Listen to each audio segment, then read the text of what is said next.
The center square, mass transit agencies across the country could continue to struggle this year with depressed ridership as federal funding is set to expire.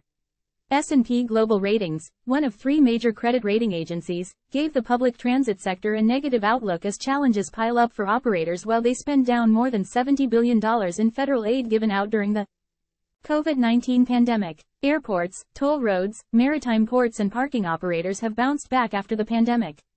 In some cases, U.S. airports outperformed previous peaks. But not mass transit. Ridership was at 77% of pre-pandemic levels with significant variances between U.S. regions and modes of transit. Looking ahead to 2024, the outlier in this back-to-normal mobility story is U.S. mass transit, according to the latest sector report from S&P. Heavy regional commuter rail-only systems still face lower ridership due to remote work trends, while bus and subway systems serving cities and metropolitan areas have performed better.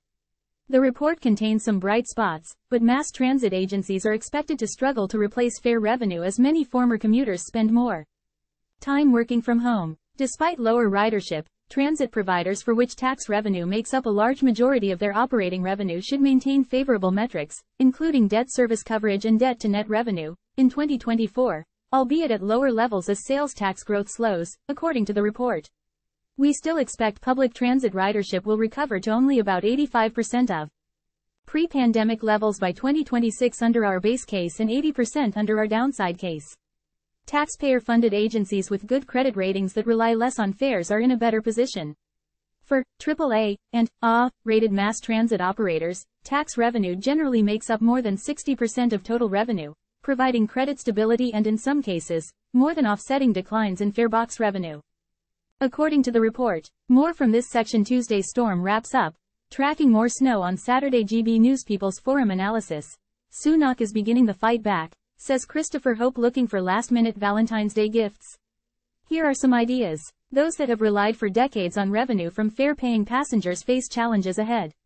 Fare-dependent agencies are looking for other sources of revenue to fill the gap when federal money runs out. In Chicago, the Regional Transportation Authority's 5-year strategic plan calls for consideration of 11 tax and fee hikes. Among them, congestion pricing, a vehicle miles traveled tax, expanding sales tax coverage areas, increasing vehicle registration fees and raising the gas tax. The Regional Transportation Authority in Illinois, which oversees the Chicago Transit Authority, Metra and Pace Suburban Bus, has also proposed scrapping a state law that requires the agency to recover 50% of operating costs through fare revenue. Transit ridership was declining before the pandemic hit and the bottom fell out. Public transit ridership peaked in 2014. That year, public agencies reported 10.7 billion unlinked passenger trips. Since that peak, unlinked passenger trips have declined nearly every year. By 2019, 9.9 billion unlinked passenger trips were reported to the National Transit Database. When the COVID-19 pandemic hit in 2020, unlinked passenger trips plummeted to 4.7 billion, meaning ridership dropped by just over half in 1 year. While ridership has partially recovered in the post-pandemic era, challenges remain. A few transit agencies have since received a combination of temporary relief and long-term tax support to plug the operating fund gap amid an ongoing policy debate at the state, regional, and local levels regarding how to support operating and capital requirements with sustainable tax and revenue models, according to the report.